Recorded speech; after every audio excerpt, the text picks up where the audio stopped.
कभी कभी इतिहास उस जगह जन्म लेता है जहां जिंदगियां रेत की तरह उड़ जाती हैं और हवाएं मौत की खामोशी लेकर चलती हैं।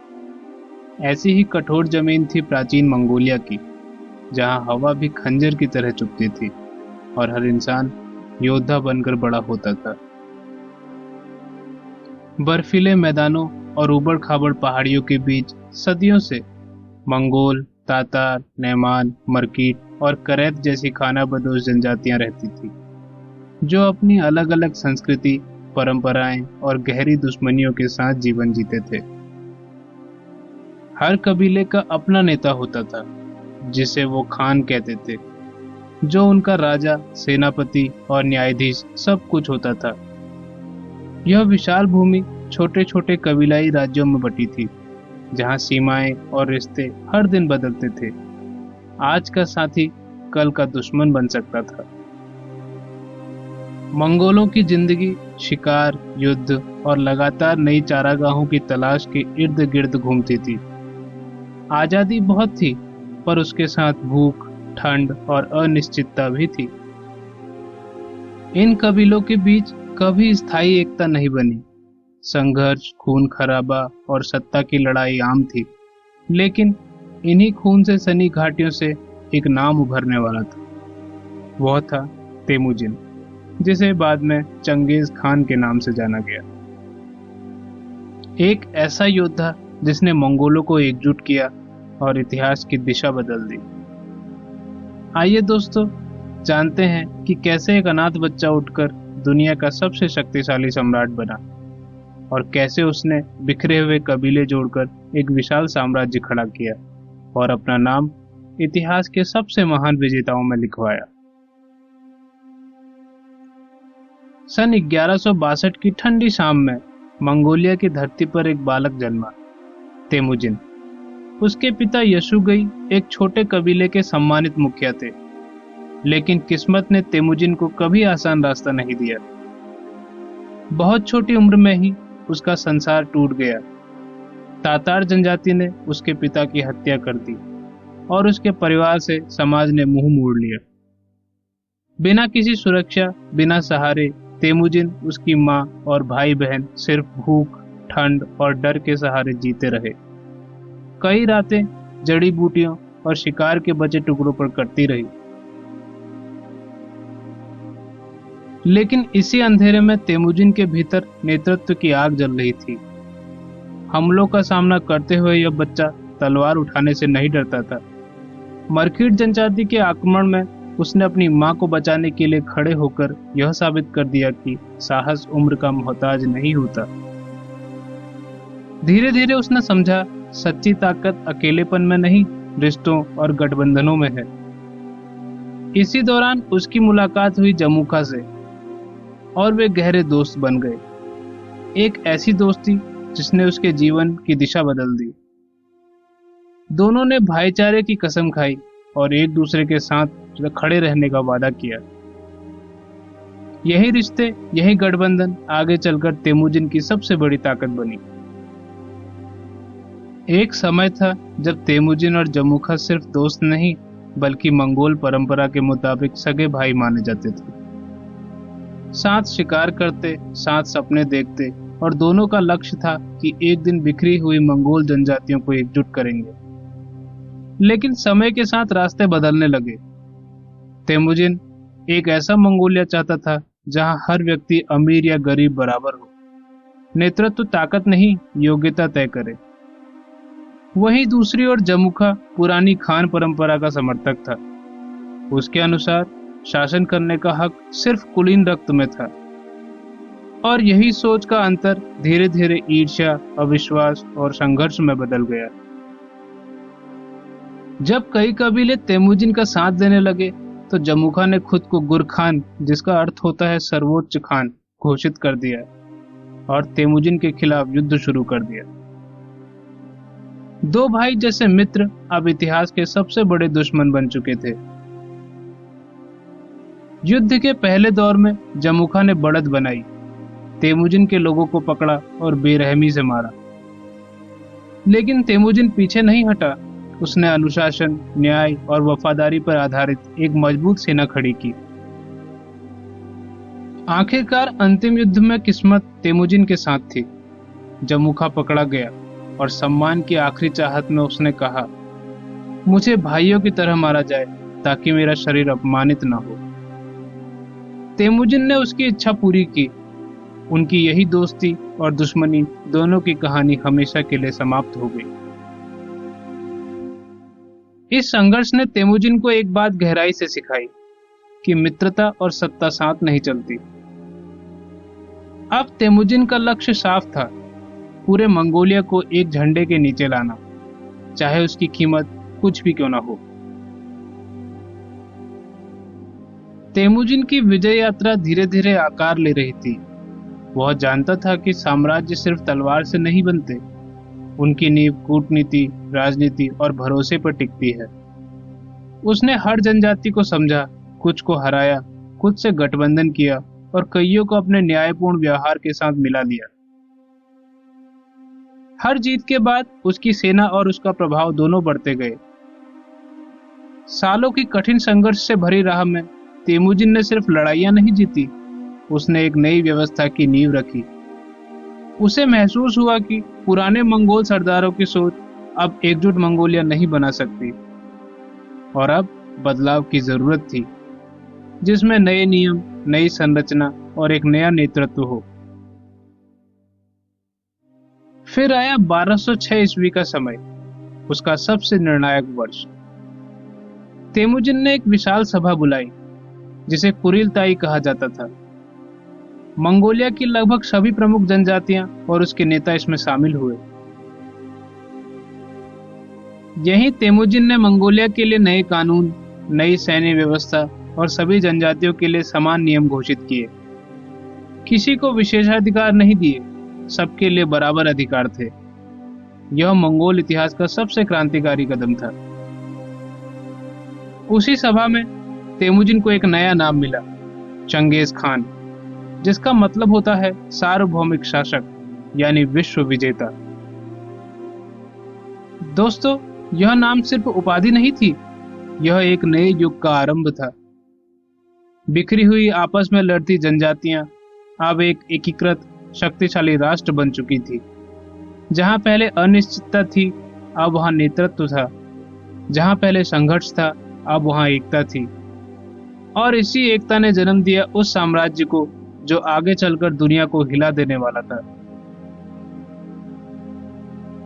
चंगेज खान की सेना सिर्फ एक सेना नहीं थी, यह एक अजेय मशीन थी जो किसी भी शहर, किसी भी दीवार और किसी भी साम्राज्य को गिरा सकती थी। उसकी सेना की सबसे पहली और सबसे खतरनाक ताकत थी गति। मंगोल घुड़सवार अपने घोड़ों के साथ ऐसे जुड़ जाते थे जैसे वे उसी का हिस्सा हों। वे दिन में 100 किलोमीटर तक दौड़ सकते थे और यहीं से आतंक शुरू होता था, क्योंकि दुश्मन समझ ही नहीं पाता था कि हमला किस दिशा से होने वाला है। और जब तक वह तैयार होता, मंगोल तीरों की बारिश कर चुके होते थे। मंगोल धनुर्धर चलते घोड़े पर खड़े होकर भी 500 मीटर दूर का निशाना भेद देते थे। एक एक तीर दुश्मन के दिल तक पहुंचता था और जैसे ही दुश्मन एक तीर से बचता, दूसरा तीर हवा में उसकी मौत लेकर आ चुका होता था। चंगेज खान जानता था, कई बार शरीर से पहले मन तोड़ना जरूरी होता है।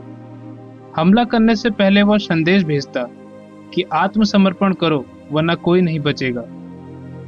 जो डरकर मान जाता, उसे बख्श दिया जाता था, लेकिन जो विरोध करता, उसे सबक सिखाने के लिए पूरा नगर मिटा दिया जाता था। उसकी यह दहशत दूर दूर तक फैल चुकी थी। उसका नाम सुनते ही दिल कांप उठता था। चंगेज खान ने हर सीमा पर गुप्तचर तैनात किए थे। उसे पहले से ही पता होता था दुश्मन कहाँ है, कितने सैनिक हैं और उसकी कमजोरियां क्या हैं। यह जानकारी युद्ध शुरू होने से पहले ही आधी जीत दे देती थी। मंगोल सेना में आदेश न मानना या बिना इजाजत पीछे हटना मतलब सीधी मौत। इस व्यवस्था ने हर सैनिक को बेहद अनुशासित और वफादार बना दिया। दोस्तों, चंगेज खान हमेशा चीनी इंजीनियरों को साथ रखता था। वे कटपल्ट, घेराव मशीनें, शुरुआती तोपें और उन्नत युद्ध तकनीकें तैयार करते थे। इससे मंगोल सेना सिर्फ तेज नहीं बल्कि तकनीकी रूप से भी अत्याधुनिक बन जाती थी। इन सभी ताकतों ने मिलकर चंगेज खान की सेना को दुनिया की सबसे घातक, तेज और अजेय शक्ति बना दिया। दोस्तों, अब एक नजर डालते हैं चंगेज खान की महान विजयों पर, जिसमें सबसे पहले थी चीन की विजय। चंगेज खान का पहला बड़ा निशाना था उत्तरी चीन का जिन डायनेस्टी, जो खुद को दुनिया का सबसे शक्तिशाली साम्राज्य मानता था। लेकिन जब मंगोल सेना वहां पहुंची तो चीन की महान दीवार भी उसके सामने टिक नहीं पाई। रक्षा व्यवस्था टूट गई, शहर ढह गए और जिन डायनेस्टी लगभग मिट गई। इसके साथ चीन की संपत्ति, व्यापार मार्ग और विशाल धन सब मंगोलों के नियंत्रण में आ गया। दूसरी विजय थी ख्वारिज्म साम्राज्य का पतन। मध्य एशिया का ख्वारिज्म साम्राज्य, जिसके राजा शाह मोहम्मद द्वितीय थे, समरकंद और बुखारा जैसे समृद्ध शहरों के मालिक थे। लेकिन शाह की एक गलती से पूरा साम्राज्य खत्म हो गया। शाह ने मंगोल व्यापारियों और दूतों की हत्या कर दी और यह अपमान चंगेज खान कभी भूल नहीं सका। दोस्तों, फिर जो हुआ वह मानव इतिहास का सबसे बड़ा प्रतिशोध था। समरकंद और बुखारा, जो ज्ञान, कला और इस्लामी सभ्यता के केंद्र थे, कुछ ही दिनों में राख बन गए। मस्जिदें जलाई गई, पुस्तकालय लूटे गए और लाखों लोग मौत में समा गए। इतिहास आज भी इस विनाश का जिक्र करते हुए कांपता है। अगला था पश्चिम की ओर विस्तार। इसके बाद मंगोल सेना पश्चिम की ओर बढ़ी, जहां रूस, काकेशस, पारस, अफगानिस्तान सब एक एक करके मंगोलों के आगे झुकते गए। कुछ ही दशकों में चंगेज खान का साम्राज्य इतना विशाल हो गया कि इतिहास ने पहले कभी ऐसा विस्तार नहीं देखा, जो एशिया से यूरोप तक फैला हुआ एक महाविशाल साम्राज्य था। दोस्तों, इतिहासकारों के अनुसार चंगेज खान के आक्रमणों में लगभग 3.5 से 4 करोड़ लोग मारे गए, क्योंकि उसके युद्ध सिर्फ लड़ाई नहीं होते थे, उसमें पूरे शहर मिटा दिए जाते थे। निर्दोष नागरिक, विद्रोही सरकार और पूरी की पूरी सभ्यता सदैव के लिए समाप्त हो गई थी। भले ही इस संख्या पर मतभेद हो, लेकिन यह साफ है कि चंगेज खान की विजयों ने दुनिया को असीमित खून, भय और विनाश दिया।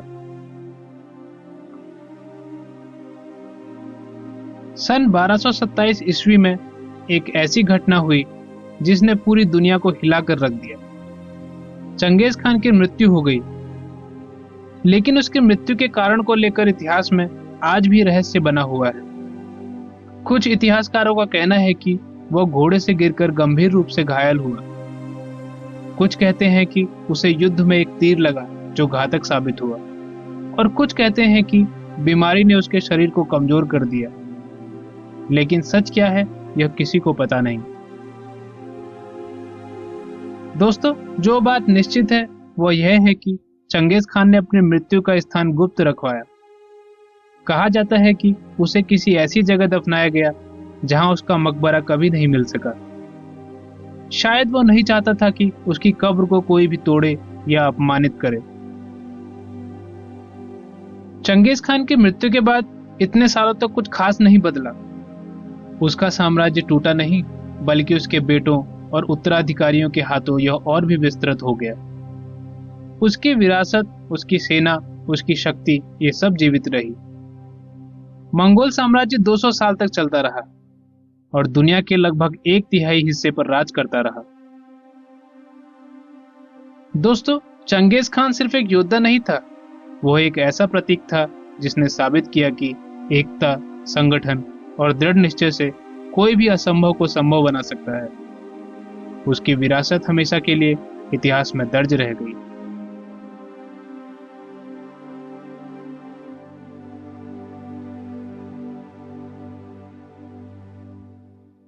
मंगोल साम्राज्य जितनी तेजी से उभरा, उतनी ही तेजी से बिखरने लगा। इसका पतन किसी एक वजह से नहीं बल्कि कई कारणों के संगम से शुरू हुआ, जिनमें सबसे बड़ा कारण था साम्राज्य का अत्यधिक विशाल होना। चीन से यूरोप तक फैले इस साम्राज्य को एक ही नेता के लिए नियंत्रित करना लगभग असंभव हो गया था। सीमित संचार और महीनों तक यात्रा का समय शासन को कमजोर करता गया। दूसरा बड़ा कारण था सत्ता संघर्ष। चंगेज खान की मृत्यु के बाद मजबूत नेतृत्व की कमी ने नई समस्याएं पैदा की। अलग अलग खानतें अपने हित देखने लगी और आपस में भिड़ गई। तीसरा बड़ा कारण था स्थानीय संस्कृति में घुलना मिलना। दोस्तों, मंगोल जहां गए वहां की संस्कृति अपना ली। धीरे धीरे उनकी मूल पहचान कमजोर पड़ने लगी और साम्राज्य की एकता हिलने लगी। चौथा बड़ा कारण था ब्लैक डेथ। दोस्तों, 1340 के आसपास फैली इस महामारी ने एशिया से यूरोप तक करोड़ों लोगों की जान ले ली। व्यापार मार्गों के जरिए फैलकर यह मंगोल सेना और प्रशासन दोनों को बुरी तरह प्रभावित कर गई। तो इस तरह 14वीं से 15वीं सदी तक आते आते कभी दुनिया को हिलाकर रख देने वाला मंगोल साम्राज्य इतिहास के पन्नों में बिखर गया। दोस्तों, 14वीं से 15वीं शताब्दी तक मंगोल साम्राज्य की चारों खानतें अलग अलग दिशाओं में टूटने लगी। एक समय दुनिया की सबसे शक्तिशाली ताकत रहा यह साम्राज्य धीरे धीरे बिखर कर इतिहास बन गया।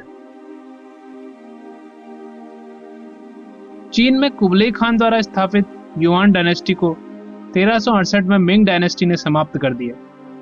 मंगोलों को चीन से बाहर निकाल दिया और चीन फिर से स्थानीय शासन के नियंत्रण में लौट आया। दोस्तों, इस विषय में विस्तृत जानकारी के लिए आप मेरी चाइना सिविलाइजेशन एक्सप्लेन वीडियो भी देख सकते हैं। 1500 ईस्वी तक मंगोल साम्राज्य राजनीतिक रूप से पूरी तरह खत्म हो गया था। कोई एक मंगोल खान अब दुनिया पर शासन नहीं करता था, लेकिन चंगेज खान की विरासत, उसकी सेना की गति और साम्राज्य की दास्तानें आज भी इतिहास में अमर हैं। तो दोस्तों, इतिहास सिर्फ राजाओं रानियों की कहानी नहीं, इतिहास हमें सिखाता है कि कैसे साहस, बुद्धि और दृढ़ निश्चय किसी भी आदमी को महान बना सकता है। और यही है दर्शन मंथन की असली सीख। अगर आपको यह कहानी पसंद आई तो इस वीडियो को लाइक करें और कमेंट में अपने विचार साझा करें और चैनल को सब्सक्राइब करना ना भूलें, क्योंकि हर सप्ताह हम लाते हैं इतिहास की ऐसी ही रोचक, प्रेरणादायक और चेतना जागृत करने वाली कहानियां। तो मिलते हैं अगले एपिसोड में।